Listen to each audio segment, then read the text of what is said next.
सभी का स्वागत कर रहा हूँ मेरे इस नए वीडियो के साथ। यहाँ हम बात कर रहे हैं कन्या लगन वालों के लिए। कन्या लगन वालों के लिए ये जो अभी दिसंबर का महीना आने वाला है, आप इस मंथ को कैसे प्लान कर सकते हो अपने लिए, आपके स्वास्थ्य के दृष्टिकोण से, आपके करियर के दृष्टिकोण से, आपकी आर्थिक स्थिति के दृष्टिकोण से और अन्य मामलों में भी। तो यहाँ देखिए आपका ही ये चार्ट है, आपका लगन चार्ट है, ये कन्या लगन का ये चार्ट आपको नज़र आ रहा है और इसमें जो ग्रहों का प्लेसमेंट है वो दिसंबर के हिसाब से है यहाँ पे और आपको इसी हिसाब से इनको देखना है। सबसे पहले हम आगे बढ़ने से पहले ग्रहों की गोचरीय स्थितियों के बारे में बात करेंगे, उसके बाद देखेंगे कि ये जो प्लेसमेंट नज़र आ रही है, इसके क्या-क्या इफ़ेक्ट्स आपको देखने को मिल सकते हैं इस मंथ में। में सबसे पहले हम सूर्य के बारे में बात करते हैं। सूर्य यहाँ 15 दिसंबर तक वृश्चिक राशि में रहेंगे। इसके बाद इनका प्रवेश धनु राशि में होगा। बुध का प्रवेश अगर देखा जाए तो बुध वृश्चिक में ही वक्री रहेंगे इस मंथ के दौरान। शुक्र 2 दिसंबर से मकर राशि में रहेंगे और मंगल का गोचर रहेगा कर्क राशि में। इसके साथ बृहस्पति वृषभ में वक्री रहेंगे इस मंथ में। इसके साथ साथ शनि जो है कुंभ में रहेंगे और चंद्रमा वृश्चिक राशि में हमें देखने को मिलेंगे 1 दिसंबर को। राहु और केतु के गोचर में फिलहाल कोई भी बदलाव नहीं है। जहां पर राहु मीन राशि में गोचर कर रहे हैं, वहीं केतु कन्या राशि में। तो गोचरीय स्थिति के बारे में बात करने के बाद अब हम शुरुआत करेंगे सबसे पहले लग्नेश से। लग्नेश आपके बुध हैं और वो आपके 10वें भाव के भी स्वामी हैं। बुध का गोचर हो रहा है आपके तीसरे भाव में, जहां अभी वो वक्री स्थिति में है। वक्री स्थिति में बुध जब भी होते हैं आपको थोड़ा ज्यादा एफर्ट करना पड़ता है। हालांकि यहाँ सूर्य आपकी मदद कर रहे हैं फिर भी, और सूर्य का लगभग 15 दिसंबर तक यहाँ साथ है, तो यहाँ पर आपको काफी हेल्प मिल जाएगी। बट मुख्य रूप से क्योंकि आपको खुद को ही बुध रिप्रेजेंट करते हैं, इसलिए बुध का जो गोचर है वो और भी ज्यादा महत्वपूर्ण है आपके लिए। और फिर ये आपके दो दो केंद्र भावों को रिप्रेजेंट करते हैं, इसलिए इनका गोचर बहुत ज्यादा मायने रखता है। अब अगर ये वक्री स्थिति में आ रहे हैं, तो इसका मतलब है आप कहीं ना कहीं कंफ्यूजन में रहेंगे इस मंथ में। आप अपने एक तो रूटीन वर्क को लेके कंफ्यूजन में रहेंगे, एक अपने कम्युनिकेशन वगैरह को लेके, या कोई भी क्रिएटिव वर्क अगर आप कर रहे हैं तो उसको लेके। इसके साथ साथ आपके स्टडीज को लेके और लॉन्ग डिस्टेंस ट्रेवल या लॉन्ग डिस्टेंस टूर, चाहे विदेश यात्रा हो या विदेश से जुड़ा कोई अन्य मैटर हो। इसके साथ साथ आपको कोई भी डिसीजन को लेने में या डिसीजन को प्लान करने में थोड़ी दिक्कतें रहेंगी। यहाँ पर अगर आप बहुत ज़्यादा उग्र होते हैं, बहुत ज़्यादा जल्दबाजी दिखाते हैं किसी भी काम को करने के लिए, तो आपको ज़्यादा नुकसान होने के चांसेस हैं। बुध आपके 10th लॉर्ड है। 10th लॉर्ड होने की वजह से इस समय आप अपने करियर के लिए कोई नई प्लानिंग कर सकते हैं, लेकिन फाइनल डिसीजन तक अभी आपको पहुंचने में और भी समय देना चाहिए। बुध की दृष्टि यहाँ से रहेगी आपके नवम भाव पे। नवम भाव पे बुध की दृष्टि है, तो जितने भी लॉन्ग डिस्टेंस टूर करनी है आपको, विदेश यात्रा करनी है या अपनी हायर स्टडीज के लिए अगर कोई यात्रा करनी है, तो अभी आपको रुकना चाहिए। और यहाँ गुरु भी खुद वक्री हैं, इसलिए थोड़ा और आप में यहाँ धैर्य की जरूरत है आपको, और थोड़ा और डेडिकेटेड होके आप अपना काम को प्लान करिएगा और अच्छे से आप सब कुछ एनालाइज करके ही फाइनल डिसीजन लीजिएगा। तो यहाँ जब भी बुध इस प्रकार से वक्र स्थिति में होते हैं, हालांकि आपको बुध यहाँ काफी सारे विकल्प प्रोवाइड करेंगे, लेकिन अगर आपने जल्दबाजी की या आपने कोई ऐसा काम किया जिससे आपका काम बिगड़ जाए, तो आपको यहाँ फिर से पूरा का पूरा जो स्थिति है उसको परखना पड़ेगा या देखना पड़ेगा। बुध की ये स्थिति है तो मुख्य रूप से उन लोगों का काम जिनका कम्युनिकेशन से रिलेटेड, इंटरनेट से रिलेटेड जिनका काम है, या जिनका कोई ट्रेवलिंग का काम है, फाइनेंस से जुड़ा जिनका काम है, या जो लोग टीचिंग से जुड़े हैं, या थर्ड हाउस से रिलेटेड अन्य भी आपका कोई काम हो सकता है, उनको थोड़ी कंफ्यूजन की स्थिति बनेगी। थर्ड हाउस का बुध है तो आपको ज्यादा से ज्यादा मेहनती बनाएगा, मल्टीटास्किंग बनाएगा, लेकिन यहाँ क्योंकि ये स्कॉर्पियो में है, ये मंगल के घर में है और मंगल भी इस मंथ में नीच की स्थिति में है, इसलिए बहुत ज्यादा आपको धैर्य की जरूरत पड़ेगी इस मंथ में। इसके बाद हम देखते हैं शुक्र को। शुक्र आपके दूसरे भाव के स्वामी और आपके नवम भाव के स्वामी है। इनका गोचर हो रहा है आपके पंचम भाव में। पंचम भाव में शुक्र है और नीच का मंगल यहाँ दृष्टि डाल रहा है, तो ये लव अफेयर का योग बना रहा है, और ये जो लव अफेयर जितने भी आपके बनेंगे उनके टूटने की संभावना बनेगी यहाँ पर। तो कहीं ना कहीं मैरिड लाइफ तो आपकी ऑलरेडी क्योंकि डिस्टर्ब चल रही है इस टाइम बहुत लोगों की, जिनका भी कन्या लगन है, और राहु आपके ऑलरेडी सप्तम में चल रहे हैं और गुरु भी आपके बकरी चल रहे हैं, इसलिए जो लोगों ने मैरिज नहीं किया वो तो इस कंफ्यूजन में होंगे कि उन्होंने मैरिज नहीं किया, वो मैरिज करें या नहीं करें, या अगर किसी अदर रिलेशनशिप में आए तो वो आए या रिलेशनशिप में ना आए, या किसी से फ्रेंडशिप वगैरह करें या ना करें। ऊपर से यहाँ शुक्र पर जो नीच की मंगल की दृष्टि पड़ रही है, वो भी यहाँ काफ़ी ज़्यादा प्रभाव डालेगी। एक तरफ मंगल यहाँ शुक्र को काफ़ी ज़्यादा प्रेशराइज़ कर रहे हैं कुछ करने के लिए। यहाँ पे आपको क्रिएटिविटी के मामले में शुक्र काफ़ी अच्छा रहेगा, धन के मामले में भी काफ़ी अच्छा रहेगा। अगर आप कोई लॉटरी, सट्टा, शेयर मार्केट से जुड़ा काम करते हैं, तो भी यहाँ आपको फिर भी सपोर्ट कर रहे हैं शुक्र। इसके अलावा आपको अपनी खुद की स्किल्स पे ध्यान देना चाहिए, अपनी खुद की क्रिएटिविटी पे ध्यान देना चाहिए और आपके जो-जो भी हॉबीज़ हैं, उनमें से आपको देखना चाहिए कि आप कौन-सी ऐसी हॉबी है आपकी जिसको एक रेगुलर सोर्स ऑफ इनकम के रूप में क्रिएट कर सकते हो।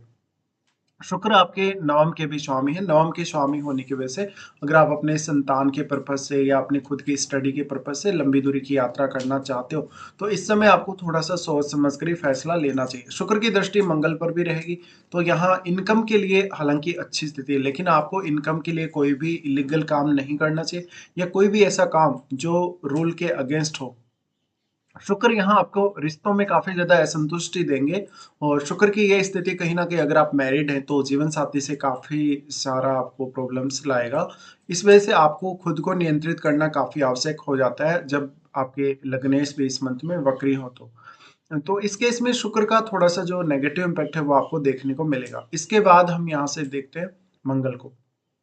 मंगल आपके चार्ट में तीसरे भाव के स्वामी और आठवें भाव के स्वामी, इनका गोचर हो रहा है आपके 11वें भाव में। 11वें भाव में इनका गोचर हो रहा है तो जैसे अभी-अभी मैंने बोला गलत तरीके से पैसा कमाना या गलत तरीके से किसी के साथ फ्रेंडशिप करना या चीटिंग करने के चांसेस हैं और ये आपका ही फ्रेंड सर्कल है, आपका ही नेटवर्क सर्कल है 11वां भाव।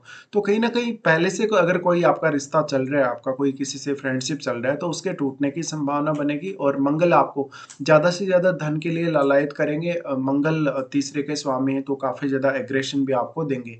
तो यहाँ अगर आप अपने जीवन साथी के साथ भी या अपने लवर के साथ अगर बहुत ज़्यादा एग्रेशन दिखाते हैं, तो आपका रिश्तों में दिक्कत आ सकती है और मंगल यहाँ पर 8वें भाव के स्वामी ज़रूर हैं। 8वें भाव के स्वामी होने की वजह से कुछ हद तक आप 8वें भाव के थ्रू गेन एक्सपेक्ट कर सकते हो। मंगल का अगर देखा जाए तो दृष्टि रहेगा वाणी स्थान पे। वाणी स्थान पे मंगल का दृष्टि उतना अच्छा नहीं मानेंगे। यहाँ पे नीच का होकर जब भी मंगल दृष्टि डालेगा तो आपको एग्रेशन ज़्यादा देगा और क्योंकि आपके लग्नेश भी इस समय उन्हीं की मंगल की ही राशि में है गोचर में, वो भी वक्री हैं। इसलिए आपको अपनी वाणी पर काफ़ी ज़्यादा कंट्रोल करना पड़ेगा और इस स्थिति की वजह से अक्सर आपको फैमिली के साथ भी अच्छे रिलेशंस की तरफ बढ़ना चाहिए। फैमिली के साथ आपको हमेशा एक सपोर्टिव रोल के रूप में रहना चाहिए। मंगल का जो दृष्टि है वो पंचम भाव पे रहेगा। पंचम भाव पे तो मैंने आपको बोला ही है कि शुक्र पर दृष्टि पड़ रही है, तो शुक्र को भी कहीं न कहीं थोड़ा खराब करने की कोशिश यहाँ मंगल कर रहे हैं। फिर मंगल का दृष्टि है आपके 6th हाउस पे। 6th हाउस पे जो मंगल का दृष्टि पड़ रहा है, इस वजह से कहीं न कहीं आपको वर्क प्लेस पे कुछ दिक्कतें आएँगी। वर्क प्लेस पे इस प्रकार की दिक्कतें जैसे कि आपको कोई बहुत बड़ी ज़िम्मेदारी दे दी गई है और आप उस ज़िम्मेदारी को निभाने के लिए रेडी नहीं हैं या आपको कोई ऐसा काम दे दिया गया है जो आपके लिए थोड़ा हार्ड है और शनि भी अब मार्गी हो चुके हैं। इसलिए वैसे भी शनि आपको वर्क प्लेस पे काफ़ी ज़्यादा हार्ड वर्क करने को दिखाते हैं। तो इन सब मामलों में आपको ध्यान रखना है मंगल के गोचर के हिसाब से।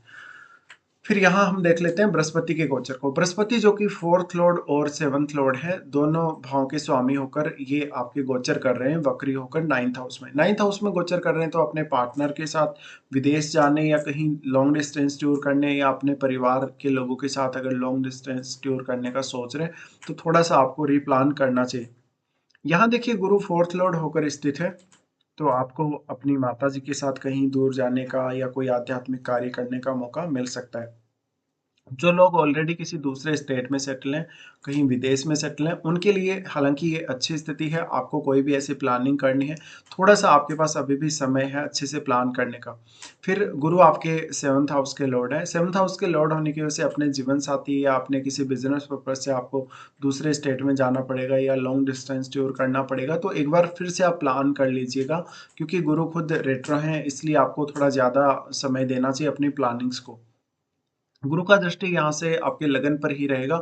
लगन में ऑलरेडी केतु का ट्रांजिट है, थोड़ा-सा कन्फ्यूज़्ड आप रहेंगे और जैसे कि मैंने अभी बुध की जब चर्चा कर रहे थे तब भी आपको बोला है कि लग्नेश खुद आपके वक्री स्थिति में है, इसलिए थोड़ा-सा आपको दिक्कतें यहाँ रहने ही वाली हैं। फिर गुरु का दृष्टि है आपके 3rd हाउस पे, 3rd हाउस पे गुरु का दृष्टि है तो ये ज़्यादा से ज़्यादा कुछ नया सीखने, कुछ जानने के लिए आपको प्रेरित करेंगे, आपको ज़्यादा से ज़्यादा जिज्ञासु बनाएँगे लेकिन आपके हार्ड वर्क को बढ़ा देंगे। गुरु का दृष्टि फिर इसके बाद आपके पंचम भाव पे पड़ रहा है। पंचम भाव पे दृष्टि होने की वजह से कहीं न कहीं संतान के साथ कुछ मतभेद होने के चांसेज़ या जिस प्रकार की एक्सपेक्टेशन आपको संतान से है, वैसा-वैसा आपको रिज़ल्ट नहीं देखने को मिलेगा। इस बात की बहुत ज़्यादा पॉसिबिलिटी बनेगी। तो गुरु का वैसे अगर देखा जाए तो शुक्र पर दृष्टि है और पंचम भाव पर दृष्टि होने से आपकी खुद की एजुकेशन को अगर आपको प्लान करना है तो ये अच्छी स्थिति है। शेयर मार्केट वगैरह या लॉटरी सट्टा वगैरह में अगर इन्वेस्ट कर रहे हो तो आप अगर अपनी बुद्धि या अपने विवेक का इस्तेमाल करेंगे तो आप लॉस से बच सकते हैं। उसके बाद यहाँ पर हम आगे बढ़ जाते हैं और यहाँ पर अब बात कर लेते हैं चंद्रमा के बारे में। चंद्रमा जो कि आपके 11वें घर के स्वामी है, इस मंथ के स्टार्टिंग में इनका गोचर आपको तीसरे भाव में देखने को मिलेगा। तीसरे भाव में नीच की स्थिति में रहेंगे तो अपने धन संपत्ति को लेकर कोई भी ऐसा गलत डिसीजन ना लें जिससे आपको दिक्कत आ सकती हो। उसके बाद चंद्रमा यहाँ क्योंकि बुध के साथ और सूर्य के साथ रहेंगे, यहाँ इनकी स्थिति होने से आप में थोड़ा ईगो ज़्यादा रहेगा, कहीं न कहीं थोड़ा एग्रेशन ज़्यादा रहेगा और एग्रेशन में आप अपना कोई गलत फैसला कर सकते हो इस समय में। चंद्रमा का यहाँ से गोचर चेंज होगा और आपके 4th हाउस में आ जाएँगे। 4th हाउस में चंद्रमा अच्छी स्थिति बनाएँगे और यहाँ ये आपके 10th हाउस पर भी दृष्टि डालेंगे। तो कुल मिलाकर लगभग 3-4 तारीख के आसपास इनकी ये स्थिति बनेगी और आपको करियर में थोड़ा ये सपोर्ट करने का भी काम करेंगे। उसके बाद चंद्रमा प्रवेश करेंगे 5वें भाव में जहाँ पर आपको इनकम के मामले में चंद्रमा काफ़ी अच्छा रहेगा लेकिन एग्रेशन बहुत ज़्यादा देगा। उसके बाद लगभग 7-8 तारीख के आसपास की स्थितियों में चंद्रमा का गोचर होगा आपके कुंभ राशि में आपके 6th हाउस में जहाँ पर शनि के साथ ये रहेंगे। शनि के साथ रहते हुए आपको ज़्यादा हार्ड वर्क करना पड़ेगा और ज़्यादा ज़िम्मेदारियाँ लेनी पड़ेंगी। इसके बाद हम आगे बढ़ जाते हैं, सूर्य के बारे में भी बात कर लेते हैं। सूर्य का गोचर हो रहा है वृश्चिक राशि में। वृश्चिक राशि में लगभग इनका गोचर 15 दिसंबर तक ही रहने वाला है। तो 15 दिसंबर तक अगर आपको अपनी कोई शॉर्ट टूर प्लान करना है, कोई विदेश यात्रा प्लान करनी है, तो आपको अच्छे से प्लानिंग करनी चाहिए क्योंकि लग्नेश खुद वक्री हैं। तो इसलिए जो भी यहाँ कन्फ्यूजन रहेगा, जो भी प्रकार का आपका कोई डाउट रहेगा, यहाँ सूर्य आपकी हेल्प करेंगे। सूर्य आपको काफ़ी ज़्यादा हेल्प करेंगे कम्युनिकेशन में भी और मेहनत करने के दृष्टिकोण से भी। सूर्य का दृष्टि रहेगा गुरु पर और गुरु और सूर्य आपस में मित्र हैं, इसलिए आपको बहुत सारा कुछ नया जानने को मिलेगा, बहुत कुछ नया अनुभव मिलेंगे और सीखने को भी मिलेगा। यहाँ देखिए सूर्य का दृष्टि है तो निश्चित रूप से ही पिता के साथ थोड़े मतभेद नज़र आ सकते हैं और यहाँ पर सूर्य जो है आपके 12वें भाव के स्वामी 12वें भाव के स्वामी होने की वजह से अगर आपका फ़ॉरेन से कोई कनेक्शन है तो आपको अचानक से कोई लंबी दूरी की यात्रा भी करने को मिल सकती है। सूर्य उसके बाद प्रवेश करेंगे आपके 4th हाउस में। 4th हाउस में जैसे ही सूर्य का प्रवेश होगा ये काफ़ी अच्छा रहेगा। आप करियर पे अच्छे से फ़ोकस कर पाएँगे। यहाँ पर आपको आपके बॉस से थोड़े रिलेशंस अच्छे नहीं देखने को मिलेंगे। जिन लोगों का भी अपने प्रोफ़ेशन को लेके विदेश से संबंध है या आप ऑलरेडी विदेश में सेटल्ड हैं, तो यहाँ पर कहीं न कहीं आप एक अच्छी प्लानिंग कर सकते हैं अपने लिए और करियर को काफ़ी तेज़ी से आगे बढ़ा सकते हैं। तो यहाँ पे हमने सभी ग्रहों के बारे में अभी चर्चा की, राहु और केतु के बारे में अभी कोई विशेष चर्चा नहीं करेंगे। ऑलरेडी इनके बारे में काफ़ी बार हम चर्चा कर ही चुके हैं। इसके बाद देखेंगे कौन-कौन से अच्छे दिन हैं और कौन-कौन से खराब दिन हैं आप लोगों के लिए इस मंथ में। देखिए, अगर अच्छे दिनों की बात की जाए इस मंथ में, तो अच्छे दिनों में आपके लिए 2, 3, 13, 14, 17 से 19 तारीख तक, 25, 26 और 29 से 31 तारीख तक ये काफ़ी अच्छे दिन आपके लिए निकल के आते हैं। इन दिनों में अगर आप अपना कोई भी काम प्लान कर रहे हैं, तो आपके लिए काफ़ी अच्छा रहेगा, आपका काम ईज़िली बन जाएगा। इसके बाद देखते हैं कौन-कौन से खराब दिन हैं जो आपको इस मंथ में थोड़ा परेशान कर सकते हैं। चंद्रमा का गोचर जब कुंभ राशि में रहेगा, तो 7 और 8 को ये स्थिति बनेगी। चंद्रमा की इस स्थिति के दौरान आपको अगर किसी से पैसे का लेन-देन कर रहे हो या वर्क प्लेस पे किसी से आपका झगड़ा हुआ है, विवाद हुआ है, तो आपको सावधानी बरतनी पड़ेगी और ऐसा जो चंद्रमा है थोड़ी ज़्यादा रिस्पॉन्सिबिलिटी देगा और आपके लिए अपने वर्क प्लेस पे काम करना भी ईज़ी नहीं रहेगा। चंद्रमा का गोचर जब मेष राशि में होगा तो 11 और 12 को ये स्थिति बनेगी। इस दौरान आपको काफ़ी सावधान रहना पड़ेगा। मानसिक तौर पे आपके ऊपर काफ़ी ज़्यादा प्रेशर या एंग्जायटी की स्थिति आ सकती है। आपको बहुत ज़्यादा काम का बर्डन लेना पड़ सकता है। 11 और 12 को आपके मानसिक स्वास्थ्य के दृष्टिकोण से स्थिति उतनी अच्छी नहीं रहेगी। चंद्रमा का गोचर जब सिंह राशि में रहेगा 20 और 21 को, तो ये 2 दिनों के दौरान आपको थोड़ी सावधानी रखनी है अपनी हेल्थ को लेके, विशेषकर आपकी मेंटल हेल्थ और आपका कोई बहुत बड़ा खर्चा जो अभी तक पेंडिंग था वो होगा 20 और 21 को। साथ-साथ में कोई बड़ा निर्णय लेना चाहते हो अपने करियर के लिए या अपने फ्यूचर के लिए तो आपको इस समय रुकना चाहिए और 20 और 21 को ये निर्णय लेने का जो टाइम है वो आपको अवॉइड करना चाहिए। तो कुल मिलाकर हम यहाँ पूरी चर्चा कर चुके हैं। फिलहाल आपको वीडियो देखने के लिए बहुत-बहुत धन्यवाद।